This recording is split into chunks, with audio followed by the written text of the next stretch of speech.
వందనాలు తెలియజేస్తూ ఉన్నాను. మా ప్రాంత ప్రజలు మరి మీరు మిమ్మల్ని చూడకపోయినా మరి మీ కొరకెంతో మరి అబ్బాస్ హెబ్రోన్ ఫెలోషిప్ ఇక్కడ ఉన్నటువంటి ప్రభు బిడ్డలందరి కొరకు ప్రార్థన చేస్తుంది. నేను దాదాపుగా ఒక 30 సంవత్సరాల నుండి ప్రార్థన చేస్తుండవచ్చు. నా ఆత్మీయ జీవితం 34 సంవత్సరాలు, ఆత్మీయ వయస్సు ప్రభువుతో నా వయసు 54. కనుక ఎన్నో సంవత్సరాల నుండి లిస్ట్ పెట్టుకొని ప్రార్థన చేస్తూ ఉన్నాయి. దాదాపు 250 దేశాల కొరకు ప్రార్థన జరుగుతూ ఉంది. అప్పటి నుండి లిస్టు పెట్టుకున్నాం. దేవుని స్తోత్రము. మరి ఈ రోజు మొట్టమొదటి రోజు మీరందరూ ప్రభువుని చూసినప్పుడు తప్పకుండా ప్రభు మన అక్కర్లన్నీ తీరుస్తాడు. ఆయన మీద ఆధారపడినప్పుడు తప్పకుండా ప్రభు మన అక్కర్లన్నీ కూడా తీర్చగలుగుతాడు. యేసు ప్రభు ఒక్కడే మనకు ఆధారం, అన్నిట్లో ఆయనే మనకు మాదిరి అయినాడు అన్నమాట.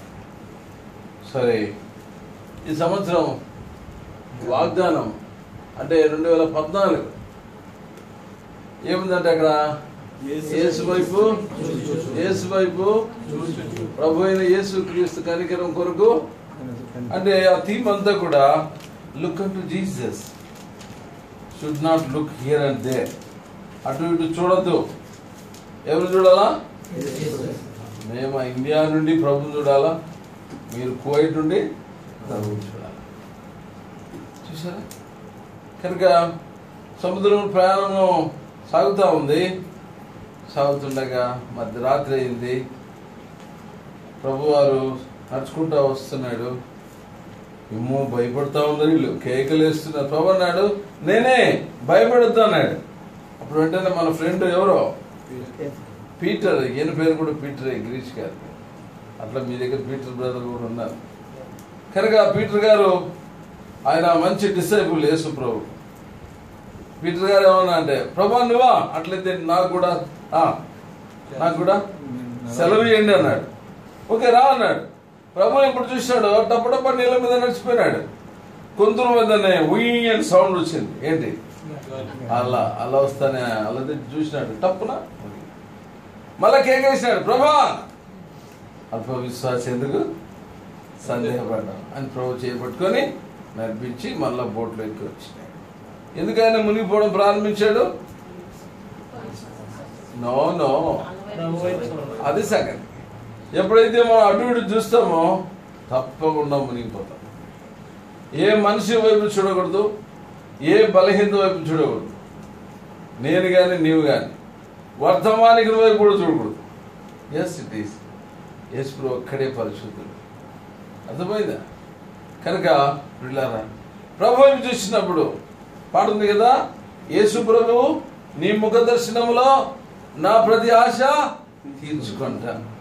ఆయన చూసినప్పుడు వారు ఆయన వైపు చూడగా వెలుగు కలిగిన వారి ముఖములు అన్నాడు లజ్జింపలేదు. చూడండి, వాస్తవానికి నేను మరి ఎందుకో ప్రభువు నేను మార్కు సువార్త 14 మెడిటేషన్ చేసిన. కానీ ఇక్కడికి వచ్చిన తర్వాత ఏమన్నాడు సామెతల్లో, మానవుల హృదయంలో అనేక తలంపులు పుట్టును, యెహోవా తీర్మానము స్థిరము. వాస్తవానికి నేను అక్కడ ప్రిపేర్ అయింది 14 నా యొక్క పర్సనల్ డివోషన్ మార్కు. అయితే ఈడికోసానే పరిశుద్ధాత్మ దేవుడు తన యొక్క ఏర్పాట్లోకి నన్ను తీసుకుని వచ్చాడు. నాకే ఆశ్చర్యంగా ఉంది. కనుక చూడండి, హెబ్రీ పత్రిక 12వ అధ్యాయం. హెబ్రీ పత్రిక 12వ అధ్యాయం. అందరూ కలిసి 1-2 వచనాలు చదువుదాం. ఇంత గొప్ప సాక్షి సమూహము మేఘములను ఆవరించి ఉన్నందున మనం కూడా ప్రతి భారమును సులువుగా చిక్కులుపెట్టు పాపమును విడిచిపెట్టి విశ్వాసమును కర్తయు దాన్ని కొనసాగించుట యేసువును చూచుచు మన ఎదుట ఉంచబడిన పందెములో ఓపికతో పరిగెత్తుదము. ఆయన తన ఎదుట ఉంచబడిన ఆనందం కొరకై అవమానం నిర్లక్ష్యపెట్టి శిలువను సహించి దేవుని సింహాలకు విడిపార్చున ఆశీనుడై ఉన్నాడు. ఎంతమంది యొక్క వాక్యాన్ని ధ్యానం చేస్తూ వచ్చినారు ఈ సంవత్సరం నాకు తెలియదు. ఇదిగో ప్రభువారు ఈ ముగిలో మరలా తన ఆత్మ కొన్ని తలంపులు ఇక్కడ పంచుతూ ఉన్నాడు. ఇక్కడ చెప్తున్నాడు యేసు వైపు చూడండి, కానీ ఒక షరతు. ఏంటది? ప్రభు వైపు చూడాల్సిందే, కానీ ఒక షరతు. ఏంటది? సులువుగా చిక్కులు పెట్టు పాపమును. అది సంగతి. నువ్వు విడిచిపెట్టకుండా యేసు ప్రభువుని చూస్తే ఎట్లా? ప్రభు దగ్గరికి నువ్వు రావడానికి ఇష్టపడ్డావు, అయితే ఆయనే సృష్టికర్త అని, ఆయనే విశ్వాసం కర్త అని, ఆయనే నీ దేవుడని, ఆయనే నీ రక్షకుడని, ఆయనే నీ విమోచకుడని, ఆయనే నీకు ఆదరించేవాడని నీకు నమ్మకం కలిగి ఉండవచ్చు. కానీ నువ్వు ఆయన దగ్గరికి వచ్చే సమయంలో ఎట్లుండాలంటే ముందు విడిచిపెట్టి రావాలా. అవి కలిగి ఉండి వస్తే నీకేమాత్రం కూడా ఎన్లైటింగ్ వెలుగు రాదు. చాలా మంది అవి కలిగి ఉండి వస్తూ ఉన్నారు పిల్లరా. అవి కలిగి ఉండి వస్తూ ప్రభు దగ్గరికి వస్తే ప్రభు దగ్గర నువ్వు ఏమీ పొందలేదు. అవును పిల్లరా, చాలా మంది లోకం కావాలి, మళ్ళీ ప్రభువు కావాలి. ఎట్లయితుంది? నో. ఆరంభం నుండి యేసు ప్రభు చేసింది ఏంటంటే మీది ఆకాశము, కింది ఆకాశం, వెలుగు చీకటి రెండు సపరేట్ చేస్తా వచ్చినాడు. తిరిగి ప్రభు రేపు వచ్చినప్పుడు కూడా మత్తయి సువార్తలో చూడండి, అక్కడ ప్రభువే ప్రత్యేకిస్తున్నట్లుగా మనం చూస్తూ ఉన్నాం. యేసు ప్రభువే ఒక కాపురిగా ఏం చేస్తున్నాడు చూడండి. ప్రభు అయిన యేసు క్రీస్తు వారు ఏం చేస్తున్నాడు చూడండి. మత్తయి సువార్త 20 అధ్యాయంలో 32వ వచనం. 25:32. అప్పుడు సమస్త జనములు ఆయన ఎదుట పోగు చేయబడుదురు. గొల్లవాడు మేకలలో నుండి, చూసావా, గొల్లవాడు మేకల నుండి గొర్రెలను వేరుపరిచినట్లు ఆయన వారిని వేరుపరిచి తన కుడివైపు గొర్రెలను, చూడండి కుడివైపున గొర్రెలు ఉన్నాయి, ఎడమ వైపున మేకలను నిలబెట్టెను. ఎడమవైపున ఏమున్నాయి? కుడివైపున. కానీ కాపురు ఒకడే. ఎవరు? ప్రభు అయిన యేసుక్రీస్తు. అదే కుడివైపున గొర్రెలు ఉండడము, ఎడమవైపున మేకలు ఉండవేంటి? గొర్రెలన్నిటిని ఏమంటున్నాడు? నా తండ్రి చేత ఆశీర్వదించబడిన వారులారా, లోకం పుట్టిన మొదలుకొని మీకు సిద్ధపరిచిన రాజ్యంలోకి పోండి. ఇక్కడ ఉండే మేకలు అంటున్నాడు, శపించబడిన వారులారా మీ కొరకు సిద్ధపరిచిన అగ్నిగుణంలోకి పొండి అంటున్నాడు. అరే వీళ్ళని ఎందుకు అంటున్నాడు, వాళ్ళని ఎందుకు అంటున్నాడు?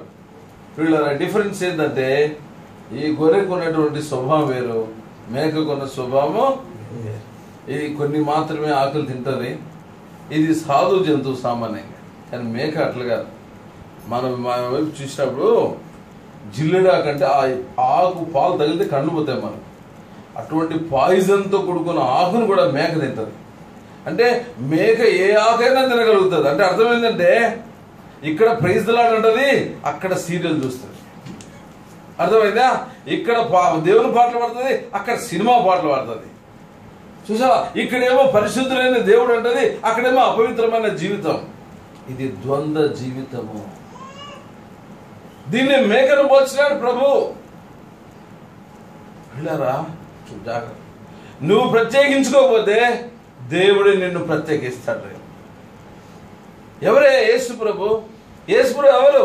అబ్రాహం దేవుడు, చెప్పండి, ఇస్సాకు దేవుడు, నీకు దేవుడు కదా. ఎప్పుడు నీకు దేవుడు అవుతాడు? కమా చూడు, 2వ కొరింథీ పత్రిక. ప్రభువుని చూసినప్పుడు మనకు వెలుగు కలుగుతుంది. 2వ కొరింథీ 2 కొరింథీ 6వ అధ్యాయం 18వ వచనం. మనము జీవము గల దేవుని ఆలయమై ఉన్నాము, అందుకు దేవుడు ఇలాగ సెలవిచ్చుచున్నాడు, నేను వారిలో నివసించి సంచరిస్తాను. నేను వారు దేవుడనై ఉందును, వారికి దేవుడనై ఉంటాను. వారు నా ప్రజలై ఉందురు. వారికి నేను దేవుడనై ఉంటాను, వారు నా ప్రజలు. కావున మీరు వారి మధ్య నుండి బయలువెడలి, ప్రత్యేకముగా ఉండుడి. సంగతి ఎప్పుడు నీకు దేవుడు అవుతాడు చెప్పండి? నీవు ప్రత్యేకంగా ఉన్నప్పుడు. కలిసిపోతే నీకు దేవుడు ఎట్లయితాడు? నీకు యేసు ప్రభువు దేవుడిగా ఉండాలి అని అంటే you must have separate life. పరిశుద్ధమైన జీవితం ఉండాలా. లోకంతో కలిసిన జీవితం కలిగి ఉంటే ఆయన నీకు దేవుడు కాదు.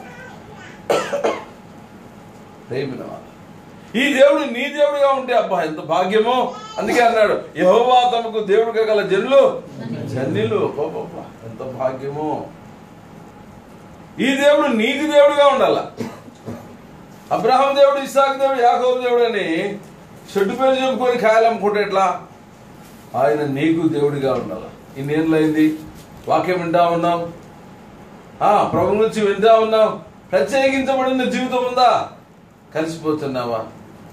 దేవుని పిల్ల యేసు ప్రభు ఎందుకు ఈ మీటింగ్ ఏర్పాటు చేశాడంటే మిమ్మల్ని ప్రత్యేకించడానికి, లోకం నుండి ప్రత్యేకించడానికి, పాపం నుండి ప్రత్యేకించడానికి, చీకటి నుండి ప్రత్యేకించడానికి, పరిశుద్ధమైన జీవితం జీవించడానికి ప్రభు రాకడికై నువ్వు ఎత్తబడ్డానికి. అన్నిట్లో కూడా మనకు ప్రత్యేకత. మనోవాకాయ కర్మ, త్రికరణ శుద్ధి. మనసులో, వాక్కులో, కర్మలో, మనసులో శుద్ధి, వాక్కులో శుద్ధి, జీవించే జీవితంలో కూడా శుద్ధి అవసరం. అప్పుడే ఈయన నీ దేవుడై ఉంటాడు, నా దేవుడై ఉంటాడు. ఊరికి నాకు దేవుడు, ఆయన నాకు దేవుడు అంటే ఎట్లా? అర్థమైందా? కోయిట్ రాజు మీకు అంతా తెలుసు, రాజశేఖర రెడ్డి మీకు అంత తెలుసు, చంద్రబాబు కూడా మీకు అంత తెలుసు. ఆయన మినిస్టర్స్ వాళ్ళు కాబట్టి పెద్దవాళ్ళు, మనకు తెలుసు. ఏం ప్రయోజనం? వాళ్ళకు మనం తెలిసింటే తప్పకుండా విల్ గెట్ ఎనీ బెనిఫిట్. వాళ్ళ దగ్గర నుండి మనం ఏదైనా సదుపాయాలు పొందొచ్చు. వాళ్ళు పెద్దవాళ్ళు ఉన్న స్థితిలో ఉన్నారు కాబట్టి. ప్రియమైన వాళ్ళు గమనించిన అట్లా ప్రభు నాకు తెలుసు అనుకుంటున్నా కానీ ప్రభువుకు నువ్వు తెలియబడి ఉండాలి. అందుకే మొట్టమొదటి గాస్పెల్లో కూడా పేతురు గారు చూడండి చక్కగా మాట్లాడినాడు. అపోస్తుల కార్యంలో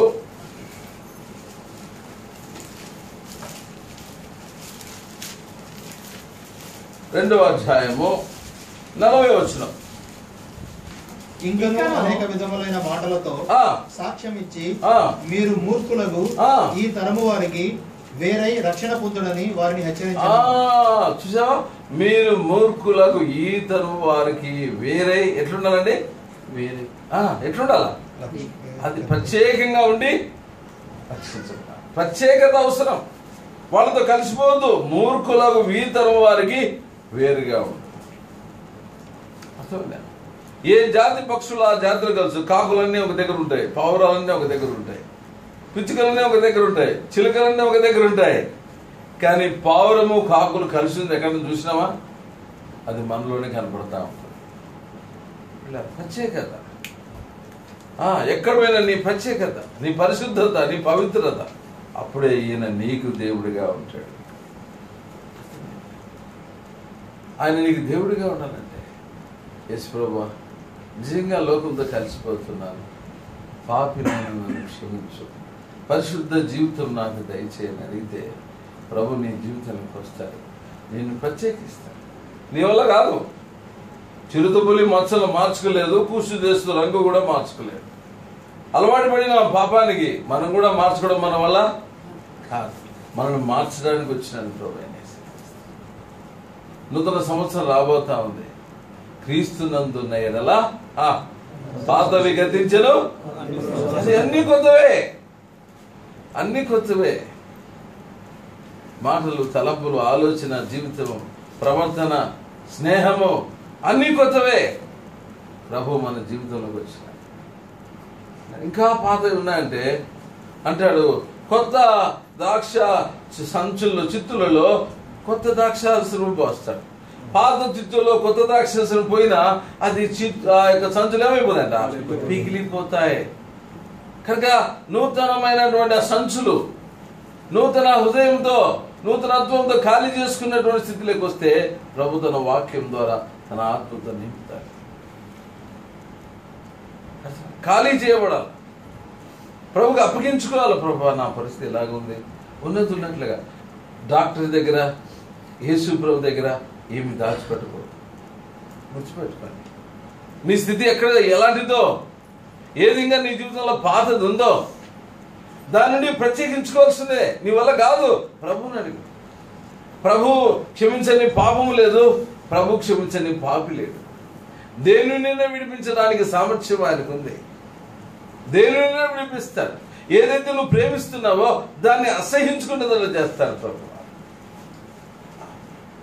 ప్రభు భూలోకంలో ఉన్నప్పుడు మనకి ఎంత మాదిరి చూపించినాడంటే చూడండి, మా యోహాను సువార్త 14వ అధ్యాయం. యోహాను సువార్త 14వ అధ్యాయం 30వ వచనం. యోహాను సువార్త 14:30. ఇకను మీతో విస్తరించి మాట్లాడను, ఈ లోకాధికారి వచ్చుచున్నాడు, నాతో వానికి సంబంధం ఏమీ లేదు. చూసావా ఈ మాట ఎట్లుందో? ఈ లోకాధికారి వస్తున్నాడు, ఇంగ్లీష్ లో బాగుంది, వానికి సంబంధించి నాలో ఏమీ లేదు. ఎవరు చెప్పింది ఈ మాట? యేసు చెప్పాడు. ఈ లోకాధికారి వస్తున్నాడు, వానికి సంబంధించింది నాలో ఏమి లేదు, వానికి నాకు సంబంధం ఏమి అంటే ఏంటి అర్థము? యేసు అన్నాడు, నేను లోకమును జయించినాను. ఏమన్నాడు యేసు? లోకమును జయించినాను. త్రూ ప్రేయర్, త్రూ హోలీనెస్, ప్రార్థన ద్వారా, పరిశుద్ధత ద్వారా శత్రువును జయించగలిగినాడు. జయించిన యేసు ఏమన్నా అంటే, నేను వెలుగు కాబట్టి మీరు కూడా వెలుగు, నేను ఉప్పు కాబట్టి మీరు కూడా ఉప్పు, నేను మార్గం కాబట్టి మీరు కూడా మార్గంగా ఉండాలి, నేను పరిశుద్ధుని కాబట్టి మీరు కూడా. అంటే దాన్ని ఏమై ఉన్నాడో అది మనకు కావాలని కోరుకుంటూ ఉన్నాడు. కనుక ప్రభుని చూసినప్పుడు ప్రేమను మాట్లాడు, ఆయన దగ్గరికి వస్తున్నాం, ఆయన వైపు చూడటం ఆశపడుతున్నావు, కానీ విడిచిపెట్టకుండా ఆయన వైపు చూస్తే నువ్వేం పొందలేవు. ఏదైనా సరే పాపమును విడిచిపెట్టి ఆయన వైపు చూడు, తప్పకుండా వెలుగు వస్తుంది, తప్పకుండా ప్రత్యేకత వస్తుంది, తప్పకుండా ఆశీర్వాదం వస్తుంది. ఆయన వైపు చూసినప్పుడు మనకి ఏం కనపడుతుంది అంటే మాదిరికరమైన జీవితం. ప్రభు భూలోకంలో ఉన్నంత కాలము ఎంత మాదిరిగా జీవించిన అంటే ప్రతి విషయంలో కూడా ప్రభు మాదిరి. ఆయన జీవిత విధానం, ఆయన ప్రార్థనా విధానం, ఆయన దీనత్వము, తగ్గింపు స్వభావము, చూసారా, సిలువ మోసేటువంటి జీవితము. ప్రియులారా, నిజంగా ప్రభు మనలో ఉన్నప్పుడు తప్పకుండా ఆ కార్యాన్ని లోకము చూడగలుగుతారు. అంత దూరం నుండి తూర్పు దేశపు జ్ఞానులు వచ్చినారు. వచ్చి ఏమన్నారంటే, అయ్యా యూదులకు రాజుగా పుట్టినవాడు ఎక్కడున్నాడు, మేము ఆయన చూచి ఆరాధించాలి. కాబట్టి ఇప్పుడు యేసు ప్రభుకు లోకానికి కావాల్సింది ఎవరంటే యేసు ప్రభు. ఆయన చూపించేవాడు కావాలి. ఇప్పుడు అది చాలా ప్రాముఖ్యమైన. ఆయన ఉంటే చూపిస్తావు, ఆయన లేకుంటే నువ్వే కనపడతావు. చూస్తాను ఎట్లా? ఆయన ఉంటే చూపించగలుగుతావు, ఆయన లేకుండా ఎట్లా చూపించగలుగుతావు? నేను కూడా కడప జిల్లా ఎంప్లాయ్మెంట్ ఆఫీస్లో పనిచేసిన సహోదరుడికి కూడా తెలుసు. వాళ్ళ ఊరికి మాటిమాటికి ఆ దినాల్లో ఉద్యోగం చేస్తూ పరిచయం పోతూ వచ్చి ఆఫీసు 5:30 గంటలకే, మీరు 8:00 ఎట్లా వచ్చినారు ఇక్కడ మీటింగ్కు? ఎందుకంటే మీ పనులు, మీ దూర ప్రాంతం ఎన్నో అలసిపోయింటారు, దేవుని సన్నిధి అనుభవించాలని చక్కగా ఏర్పాటు చేసుకుని దేవుని స్తోత్రం. అయితే ఎంప్లాయ్మెంట్ ఆఫీస్ అట్లా కాదు, 6 గంటల తర్వాత ఆఫీసు మొదలవుతుంది. ఆ దినాల్లో మాన్యువల్ సబ్మిషన్, ఒకళ్ళు పేరు పంపిస్తే 50,000 60,000 డబ్బులు తీసుకు, సాయంత్రం అయితే అందరూ పంచుకుంటారు. నేను ఒక్కరిని బైబిల్ పట్టుకొని 5:30కి ఆఫీస్ నుండి బయటకు వచ్చాను. ఎంత కష్టమో! ప్రతిరోజు అందరూ జీతం తీసుకుంటారు, నేను నెలకు ఒక్కసారి జీతం తీసుకునేవాడిని. ఎంత పోరాటం అంటే చాలా కష్టం, చాలా కష్టం. నా తోటి ఉద్యోగస్తుల ద్వారా నన్ను చాలా ఇబ్బందికరమైన పరిస్థితి చేస్తూ వచ్చినారు. అయితే ప్రభున్నాడు కదా, మీకు విరోధంగా రూపించబడిన ఏ ఆయుధము ఆల్రెడీ నలిగిపోయినావు, ఇబ్బందుల్లో ఉన్నావు, కష్టాల్లో ఉన్నావు, ఆదరణ లేకుండా ఉన్నావు, మరలా ఈ పరిస్థితి ఎట్లా తెచ్చుకుంటామని ఆయన అన్నాడు. మీకు విరోధంగా రూపించబడిన ఏ ఆయుధము, అది ఒక స్త్రీ గురించి చెప్పిన ప్రజెంట్ మన గురించి కూడా ఆ మాట నెరవేర్పు జరుగుతుందని ఆశించవచ్చు. అందుకే పిల్ల నన్ను ట్రాన్స్ఫర్ చేయాలనుకున్న వాళ్ళే ట్రాన్స్ఫర్ అయిపోయినారు. దేవుడు చేసిన కార్యం. తర్వాత ప్రభు పిలిచినాడు, ప్రభు సేవకు వచ్చిన దాదాపు ఇప్పటికి 14-15 సంవత్సరాలు అవుతాం. ప్రియమైన వాళ్ళరా, నిజంగా నీ జీవితంలో ఆ ప్రభువును చూడాలని నిజంగా ఆశ కలిగినప్పుడు, ఎప్పుడైతే ప్రభు నీ జీవితంలోకి వస్తాడో నిజమైన మార్పు కలుగుతుంది. నిజంగా ప్రభు యొక్క ప్రేమను నువ్వు రుచించినప్పుడు ప్రభువులో చూడండి సకల సమృద్ధి ఉంది. ఎందుకంటే ఆయన సృష్టికర్త. ఆయన నిన్ను ఎంతగా ప్రేమించాడు అని అంటే, ఈ లోకంలో ఎవరు ప్రేమించినంతగా నేను ప్రేమించాడు. చదవండి, అక్కడే ఉంది 12వ అధ్యాయము, హెబ్రీ పత్రిక 12వ అధ్యాయము 2వ వచనం లాస్ట్ భాగములో, ఆయన తన ఎదుట ఆనందము కొరకై అవమానము నిర్లక్ష్య పెట్టి సిలువను సహించి దేవుని సింహాసనము యొక్క కుడిపార్శ్వమున ఆసీనుడై ఉన్నాడు. చూడండి జాగ్రత్తగా, ఈ మాట చాలా ఇంపార్టెంట్. ఆయన తన ఎదుట ఉంచబడిన ఆనందము కొరకు ఏం చేశాడు? అవమానము నిర్లక్ష్య పెట్టాడు, సిలువను సహించాడు. చూడండి ఎంత మాదిరికరమైన జీవితమో. యేసుప్రభు ఎదుట ఉంచబడిన ఆనందం, దానికి ఒక ఇంగ్లీష్లో ఇంకొక ట్రాన్స్లేషన్ అంటే ఒక కప్పు. ఆయన ఎదుట ఉన్న ఒక కప్పు, ఆ కప్పు విన్ చేయడానికి కొరకు ఆయన అవమానం నిర్లక్ష్య పడ్డాడు, సిలువను. మనకు తెలుసు ఇండియా పాకిస్తాన్ క్రికెట్ ఆడుతూ ఉంటుంది. ఆడినప్పుడు మధ్యలో ఒకసారి అడ్వర్టైజ్మెంట్ ఇస్తుంటారు. దేని గురించి? కప్పు గురించి. ఎవరికి ఈ కప్పు అంటే ఎవరు విన్ అవుతారో వాళ్ళకి కప్పు. అయితే యేసుప్రభు ఎదుట ఒక కప్పు ఉంది. ఆ కప్పు కొరకు ఆయన ఏం చేశాడంట? అవమానము నిర్లక్ష్య పెట్టాడు, సిలువను సహించాడు. ఏమిటా కప్పు? సిల్వర్దా, బంగారుదా, వెండిదా? అన్నగారు ఏంటా కప్పు? సహోదరుడు రక్షణ అన్నాడు. చెప్పాలా, మీ నుండి వస్తే అప్పుడప్పుడు మీకు కొంచెం అలసిపోయారు కదా, అట్లా అంటది కళ్ళు కూడా కొంచెం తెలియకుండానే. నిత్య జీవం, గుడ్. అది సగం మార్క్ ఇచ్చేస్తాను. యేసుప్రభు ఎదుట ఒక కప్పు ఉంది. ఆ కప్పు కొరకు ఆయన అవమానం నిర్లక్ష్య పెట్టాడు, సిలువ సహించినాడు. ఇంకా అన్నా పర్వాలేదు, ఇది మనము కాన్సన్ట్రేషన్ కొరకు మన అందరినీ తండ్రితో కుమారులుగా చేయడానికి గుడ్. సగం మార్క్ ఇచ్చేసి. ఇంకా పరలోక రాజ్యం, ఈయనకు కూడా సగం మార్క్ ఇస్తాను. ఇంకా దగ్గరికి వచ్చినాను. Very simple answer. ఆయన స్వరూపమైన సగం మార్క్ ఇచ్చేస్తాం, ఫుల్ మార్క్ కాదు. ఇంకా చెప్పండి, పర్వాలేదు. యేసుప్రభు ఎదుట ఒక కప్పు ఉంది. ఆ కప్పును సంపాదించడానికి ఆయన ఏం చేశాడు? సిలువను సహించాడు, అవమానాన్ని నిర్లక్ష్య పెట్టాడు. ఏంటా కప్పు? ఎవరు చెప్పారు? ఎవరు? ఎస్, ఏం పేరు మీ పేరు? జాన్ గారు. కరెక్ట్ చెప్పు. మనమే కప్పు. ఎవరి కోసం ఆయన అవమానం పొందింది? మన కోసం. సిలువను భరించింది ఎవరి కోసము? మన కోసమే. మన కొరకే యేసు ప్రభు మరణించెను. మన కొరకే యేసు ప్రభు మరణించెను. అందుకొరకే ఆ మరణం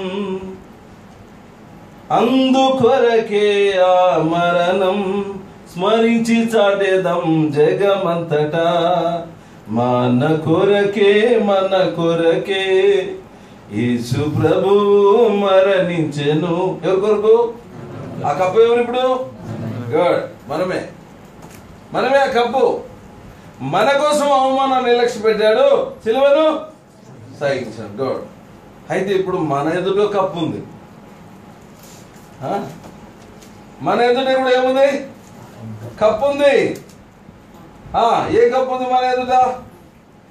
భార్య ఎదుటేమో భర్త అనే కప్పు ఉంది, భర్త ఎదుటేమో భార్య అనే కప్పు ఉంది, తల్లిదండ్రుల ఎదుట పిల్లలనే కప్పు ఉంది, పిల్లల దగ్గర తల్లిదండ్రులనే కప్పు ఉంది. ఈ కప్పును మనం జయించాలంటే, ఈ ఆత్మను మనం సంపాదించాలంటే అవమానము నిర్లక్ష్య పెట్టాల, సిలువను సహించాలి. యేసు ప్రభువును చూపించగలే ఇబ్బందులన్నీ ఇప్పుడు అర్థమైందా? సహించగనే ప్రభు ఏమన్నాడు? భార్యలారా మీ భర్తకు విధేయులై ఉండండి, అంటే లోబడి ఉండండి, అంటే దీనులై ఉండండి, అంటే చెప్పినట్టు వినండి. ఈ ధీరత్వం సాత్వికం ఎక్కడి నుండి వస్తుంది? ప్రభు దగ్గర ఉండే. అంటే భార్య తన జీవితంలో ఉన్న ప్రభువును భర్తకు చూపిస్తే ఆత్మ రక్షించబడుతుంది. భర్తకి ఏమన్నాడు? భర్తలారా మీ భార్యలను ప్రేమించండి, వాళ్ళని నిశ్చయం పెట్టద్దు, వాళ్ళని అవమానపరచద్దు, వాళ్ళను యేసు ఎట్లా అట్లా ప్రేమించండి. ఈ ప్రేమ ఎక్కడి నుండి వస్తుంది? ప్రభు దగ్గర నుండి వస్తుంది. కాబట్టి భర్తలో ఉన్న యేసు ప్రభు భార్యకు, భార్యలో ఉన్న యేసు ప్రభు భర్తకు, వీళ్ళిద్దరిలో ఉన్న యేసు ప్రభు పిల్లలకు, వీళ్ళు ఉన్న ప్రభు యేసు ప్రభు లోకానికి. అప్పుడు లోకమంతా మనం విన్ కావచ్చు. ఎందుకు? మన ఇంట్లో వాళ్ళనే మనం సంపాదించలేకపోతున్న కారణం ఏంటి? మనలో ఎవరు లేరు? యేసు లేరు. మనం పనిచేసే స్థలంలో, మన కుటుంబంలో భార్యని అడగండి, ఆయనండి వాక్యం చెప్తాడండి, ఆయనలో యేసు లేడండి. చూసావా? భర్తను అడిగితే ఆమె అంటే కయ్యాలి, ఆమె ఆడ చేసుకుని చూపిస్తుంది. పిల్లలు అడిగితే వాళ్ళ నాయన ఇద్దరు కొట్లాడుకుంటుంటారు, వాళ్ళల్లో యేసుప్రభు. తల్లిదండ్రులు అడిగితే మా పిల్లలు అసాధ్యులాడు. యేసు ఎక్కడా? యేసు ఎక్కడ? అదే విచారకరమైన. నీ జీవితంలో యేసు కనపడాలి, నా జీవితంలో యేసు కనపడాలి. రక్షించబడిన ఆరంభ దినాల్లో మావాడు చిన్నోడు జాన్, వాడు సాఫ్ట్వేర్, మొన్న మ్యారేజ్ అయింది. వాడు ఏదో పగలు కొట్టాడు. నేను ఆఫీస్ నుండి వచ్చిన, నా భార్య వాడిని కొట్టడానికి తిరుగుతూ ఉంది. రక్షించబడక మునుపు లోక సంబంధం కోపం ఎక్కువ, నాకు స్వాభావికంగా కోపం ఎక్కువ. బాగా నా భార్యను గడ్డించేవాడు. రక్షించబడినా ఇప్పుడు దేవుని బిడ్డాను. వాడు ఏదో పగలు కొడితే నా భార్య కొట్టడానికి తిరుగుతుంది. ఒక్కడే ఎవడు చిన్నవాడు, 3 సంవత్సరాలు. పరిగెత్తుకుంటూ వచ్చి నన్ను పట్టుకుంటాడు. మా మమ్మీ నన్ను కొడుతుందంట. ఎందుకు కొడుతుందిరా? ఏమన్నా ఏంటంటే నన్ను కొడుతుంది అన్నాడు. పదపా ఇంటికని ఇంట్లో కొడుతుంది. ఏమ్మా అని కొడతాను. ఏం తెలియదు, నీ తెలియదు, ఊరుకో. అది కోపంగా వీడికి డౌటే, ఖచ్చితంగా కొడుతుంది. నాకు డౌట్ వచ్చింది. నేను బెడ్రూమ్లోకి వస్తాడు, బాత్రూమ్లో పడ్డాడు. కొడుతుంది, నీకు తెలియదు, కొడుతుంది అంటాడు. లేదు నాయన నేను ఉండా కదా అంటే, లేదు కొడుతుంది. అప్పటికే ఛాన్స్ చెప్పండి తిరుగుతుంది, వాడు దొరకలు తిరుగుతున్నాడు. భోజనం పెట్టమ్మా అంటే భోజనం పెట్టింది, పక్కన కోసి పెట్టుకున్నాం. ఇక భోజనం పెడతానే ప్రార్థన చేసే అలవాటు కదా మనకు. ప్రార్థన చేసి కళ్ళు మూసుకుంది అంతే. మనం వైపు రాయలసీమలో రాగి సంగటి ముద్ద చేస్తాం. ఆ రాగి సంగటి ముద్దకు ఈ తాటాకి తెడ్డు కర్ర వాడతారు. ఆ కర్ర తీసుకుని వచ్చింది వాడిని కొట్టడానికి. మాకేం చూసుకుంటే నేను కళ్ళు మూసుకోండి, ఇంకా ప్రార్థన మొదలు పెడతానా రెడీ అన్నాడు. అంటానే ఇంకా నేను ఇట్టబడి చేతుడు. ఆ తెడ్డు కర్ర ఏడు నాకు పడింది. ఇది మిరపకాయ బజ్జి పొంగినట్టు పొంగింది. పొంగుతూనే ఇంకా నా బాగా నిలబడుకుంది, గడగడ ఉడుకుతుంది. అయిపోయారు 5 రోజులు నా సంగతి. నిలబడుకుని కళ్ళ కొద్ది నీళ్ళు పెడతాంది. చూసి అమ్మా ఇవి యేసుప్రభు చేతిలో, నేను నిన్నేమన్నానన్నా నేను చేస్తాను. ప్రభుని చూపించాను. నవ్వుతున్నారు కానీ ప్రభుని చూపిస్తున్నావా? ఎందుకు నష్టం జరుగుతుంది ఇంట్లో? ఎందుకు కలవరాలు? ఎందుకు కుటుంబంలో చీలికలు? కారణం ఏంటో తెలుసా? అన్నీ ఉన్నాయి కానీ ఎవరు లేరు. అన్నీ ఉన్నాయి కానీ యేసు లేని నీదు బ్రతుకు వ్యర్థమేనురా, లోకమంతా చీకటే కదా, శాంతి లేదురా, శాంతి లేదురా. యేసు లేని నీదు బ్రతుకు వ్యర్థమేనురా. యేసు లేకుంటే ఒకడు సర్వలోకం సంపాదించుకున్నాడు, ప్రాణం పొగొట్టుకున్నాడు. వానికి ఏమి? మనకు తెలుసు మన మొదలు ఎంతమందిని మోసుకుపోతున్నారు. ఇంకా మనం ఉన్నామంటే ఆయన కృప. అర్థమైందా? వీళ్ళారు ఆయన కృపను బట్టి భూమి మీద నేను నీవు ఉన్నాం. గుర్తుపెట్టు. ఈ దినాల్లో ఎందుకు కుటుంబాల సమస్యలు? ఎందుకు భార్యాభర్తలు విడిపోతున్నారు? పిల్లలు బజారు పాలైపోతున్నారు. పిల్లలు మాటలు వినడం లేదే, ఏడుస్తున్నారు తల్లిదండ్రులు. ఇదే కువైట్ నుండి దాదాపు 60 సంవత్సరాలప్పుడు ఇదే స్థలం నుండి మేల్ నర్సుగా పనిచేసేవారు బాలరెడ్డి పులివెందుల ఆయన ఇక్కడికి మేల్ నర్సుగా వచ్చినాడు. ఇక్కడికి వచ్చి ఇంకొక కేరళ బ్రాహ్మిన్ సువార్త చెప్తే ఆయన రక్షించబడి అంతే ఒక 4-5 సంవత్సరాలు పనిచేసినాడేమో ఆ దినాల్లో. వెంటనే ఆలోచన వచ్చి ఈ డబ్బు సంపాదిస్తున్నా, ఇంటికి పంపిస్తున్నా, కానీ నా పిల్లలు ఏమవుతారో, నా భార్య ఏమవుతుందో, వీళ్ళు దేవునికి దూరం అవుతారేమో అని పోయి వాళ్ళను అథారిటీ వాళ్ళని అడిగాయ్యా నేను చేసిన కాడికి నాకు డబ్బులు ఏమైనా ఇవ్వండి, నేను వెళ్ళిపోతాను. లేదు ఉన్నాను నేను, మీరు ఏకపోయినా సరే నేను వెళ్ళిపోతా, నా కుటుంబ రక్షణ నాకు అవసరం. ఇదే కోయిట్ ఉంది. వాళ్ళు ఇచ్చిన డబ్బుతో వచ్చేసినాడు. కడపలో నాగరాజపేట అనేది దానికి సమీపంలో అప్పుడు 50 క్రితం అంటే మన church last border Beersheba church, Hebron church, ఊరి బయట అది. చూసారా? ఆ స్థలం ఇచ్చింది కూడా ఎవరు? రాజశేఖర రెడ్డి మేనత్ గారు సగం కాంట్రిబ్యూషన్ చేసిన సుగ్నా పీటర్స్ సగం కాంట్రిబ్యూషన్ చేసింది. మిగతా వాళ్ళు ఫిలిప్ గారు మొట్టమొదటి గాడ్సర్ కడప. ఈ బాలరెడ్డి గారు ఆ ఇల్లు చిన్న ఒక పాక వేసుకొని ఆ పాకలో మెడికల్ ప్రాక్టీస్ స్టార్ట్ చేస్తూ పిల్లల మందిని నడిపించినాడు. చూడండి, పెద్ద అమ్మాయి ఆంధ్ర బ్యాంక్ మేనేజర్, రెండో అమ్మాయి స్టేట్ బ్యాంక్ మేనేజర్, మూడో అమ్మాయి గాడ్సర్ బ్యాంక్ జాబ్ రిజైన్ చేసి సేవకు వచ్చింది, నాలుగో ఆమె టీచర్ హెడ్ మాస్టర్ అయిపోయింది, ఐదో వాడు ఆస్ట్రేలియాలో ఏడో ఉన్నాడు. అంతా ప్రభులోకి వచ్చేసినారు. ఒకప్పుడు అందరూ కలిసి వాళ్ళ అన్నదమ్ములే ఆయన్ను ఎంతో దేశించినారు. నువ్వు కులంలో చేరినావని, మతంలో చేరినావు, దేశించినారు. పర్వాలేదా, మీరంతా రాకునే పర్వాలేదు, నాకు నా బిడ్డలకు ఎవరు కావాలా? అర్థమైందా? ఆశ్చర్యం ఏంటంటే 100-200 ఎకరాల పొలం ఉండే వాళ్ళే, పులివెందుల దగ్గర వాళ్ళది. అయితే వాళ్ళకి ఈరోజు భోజనానికి లేదు. ఈ బాలరెడ్డి గారు, మధుబాబున నువ్వు వెళ్ళి మా వాళ్ళకి సువార్త చెప్పాలి. చూసావా? బాలరెడ్డి గారి కొడుకు కానీ ప్రసాద్ రెడ్డి, ఆయన నేను థిక్కెస్ట్ ఫ్రెండ్స్ అన్న మా ఊరికి వెళ్ళి సువార్త చెబుతామంటే పదం సువార్త చెప్పు. చూసారా? ప్రభుని కలిగి ఉన్నాడు, అన్ని వచ్చేసినాయి. ఎప్పుడైతే నువ్వు ప్రభుని విడిచిపెడతావో లోకము దూరం అవుతుంది, ప్రభువు దూరం అవుతుంది. ఎప్పుడైతే ప్రభువుని కోరుకుంటావో లోకం నీ అంట పడతావు. చూడండి, యోహాను సువార్త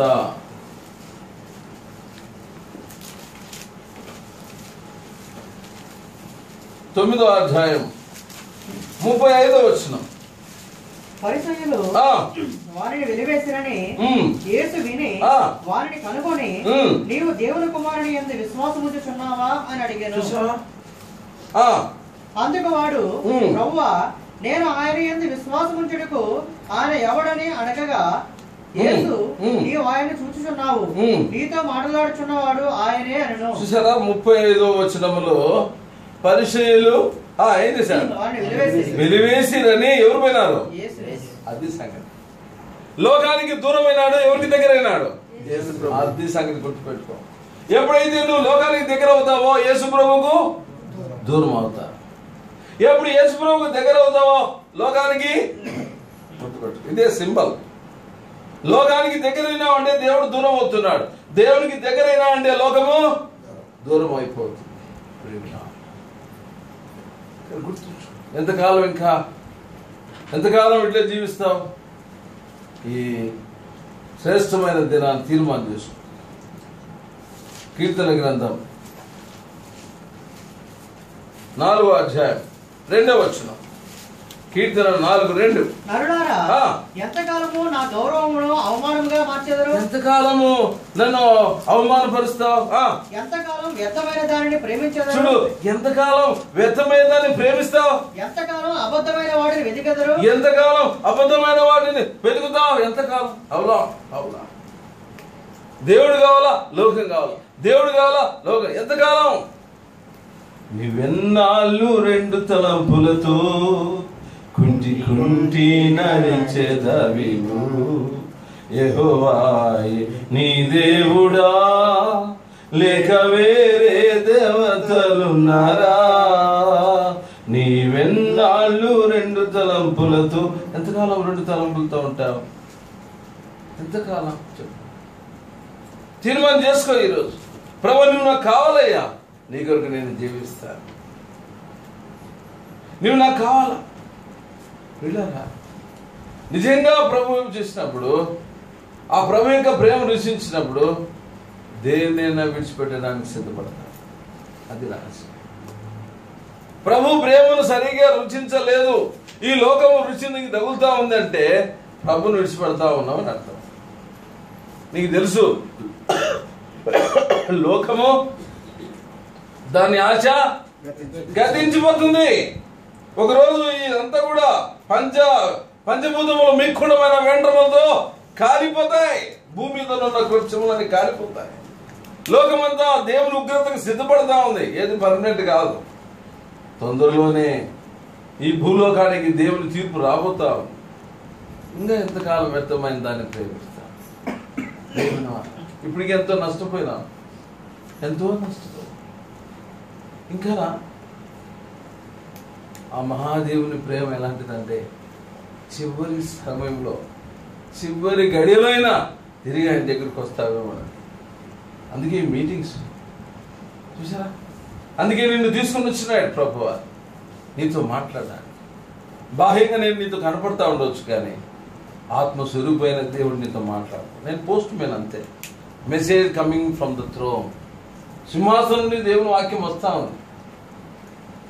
అవును, నేను నమ్ముతున్నాను ఇక్కడున్న ప్రతి వ్యక్తితో దేవుడు మాట్లాడు. అవునా, నిజమే నిజమే నిజమే. నా కుటుంబం ఎట్లా ఉండాలి, నా భార్య ఎట్లా ఉండాలి, నా భర్త, నా పిల్లలు ఎట్లా ఉండాలి. కారణం నేను ఆ ప్రభువును సంపూర్ణంగా చూపించకపోవడం. కనుక మన ఎదులో ఉంచబడిన ఆనందము కొరకు అవమానము నిర్లక్ష్య పెట్టాల, సిలువను సహించాలి. నీ భార్య పిల్లలు, నువ్వు పనిచేసే స్థలంలో, నువ్వు ఉన్న స్థలంలో, అప్పుడు మాత్రమే నువ్వు వాళ్ళని సంపాదించుకోగలుగుతావు. దేనికోసం పోతున్నావు? దేనికోసం ఎదుగుతున్నావు? దేనికోసం వచ్చినావు? ఏం చేస్తున్నావు? ఇర్మియా గ్రంథం 45వ అధ్యాయం 10వ వచనం.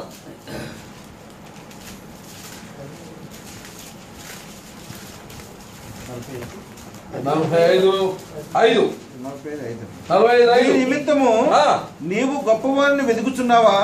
వెతకవద్దు. గొప్పవారిని వెతుకుతున్నావా? వెతకొద్దు. ఏమి, నేను గొప్పగా ఉంటే ఆయనకి ఇష్టం లేదా? నేను ఉన్నత స్థితిలో ఉంటే ఆయనకి ఇష్టం లేదా? అది కాదు ఉద్దేశం. ఆడ చదువు. నేను సర్వ శరీరుల మీదకి కీడు రప్పించుచున్నాను. అది సంగతి. లోకం మీదకి తీర్పు రాబోతుంది, కీడు వస్తా ఉంది.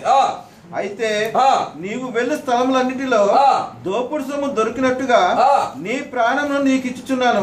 కేవలం నీ ప్రాణం రక్షించుకుంటావు, ఏది కూడా నువ్వు రక్షించుకోవాలి. గొప్పవాడిని వెతుకుతున్నావు లోకంలో, వద్దు. నేను గొప్పగా ఉండడానికి ఇష్టం లేదనుకుంటున్నావు, అది కాదు ఉద్దేశం. దాని వైపు చూడొద్దు. ఎప్పుడు ప్రభు వైపు చూస్తావో నువ్వు గొప్పవాడివే. ప్రభుని ఎప్పుడు కోరుకుంటావో నువ్వు గొప్పవాడివే. ప్రభా, నీవు నాకు కావాలయ్యా, నీవు నాకు కావాలి. ఈ లోకంలో నాకు ఏది అవసరం? కీర్తనకారుడు, ఆకాశముందు నీవు నాకుండగా ఈ లోకంలో నాకు ఏది నిజమేనా మాట? అక్కర్లేదు. ఇంత దూరం వచ్చింది ఎందుకు? మీరు చెప్పండి, ఇంత దూరం వచ్చింది ఎందుకు? అక్కర్లేదనా?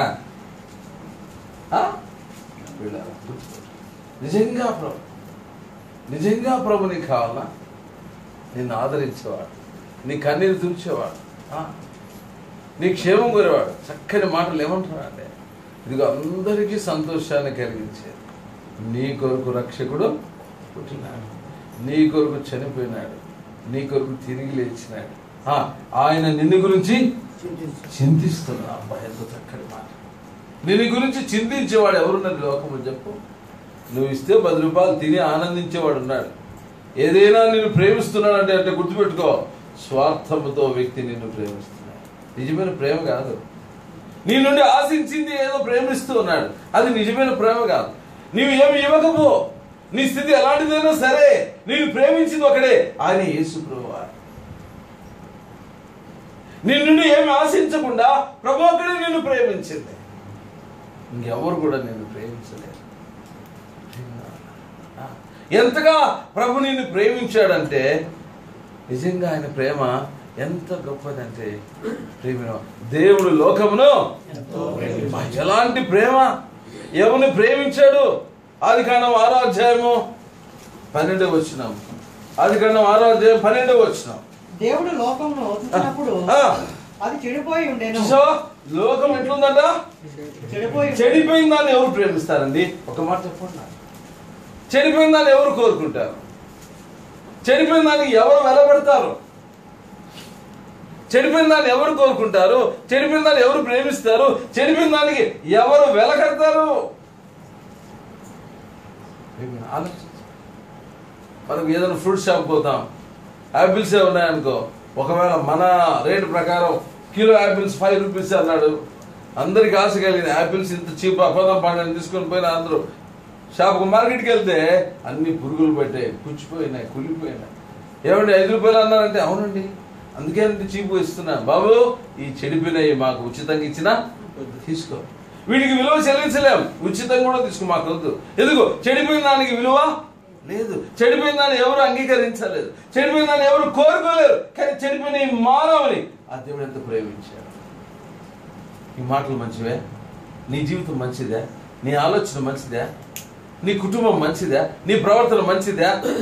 నీ జీవితంలో ఏది మంచిది ఉందో చూడు. మంచిది ఏది కూడా మనలో లేదు. మత్తయి సువార్త 8వ అధ్యాయం 2వ వచనం. మత్తయి సువార్త 8:2.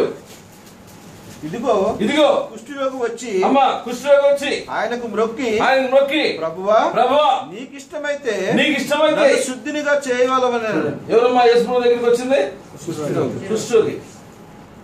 ఏమంటున్నాడు? అమ్మా ఏమంటున్నాడు? నీకు ఇష్టమైతే నన్ను శుద్ధినిగా చేయగలవు. అంత అర్థమైంది తెలుసా? నన్ను ఇష్టపడేవారు ఈ లోకంలో ఎవరు? ఎందుకు? ముక్కు కుష్టే, చెవులు కుష్టే, నొసలు కుష్టే, చేతులు అరిగిపోయినాయి, కాళ్ళు అరిగిపోయినాయి, దేహం అంతా పొడలు. ఇష్టపడడానికి ఏ పార్టీ కూడా లేదు, మంచిది లేదు. అయ్యా నా భార్య, నా పిల్లలు, నా ఊరి వారు అందరూ నన్ను అసహించుకుంటున్నారే, నీవైనా ఇష్టపడతావా? యేసు ప్రభు ఎంత దయగల మాట. ముట్టి తాగి నాకు ఇష్టమే. ఎవరమ్మా యేసు ప్రభు?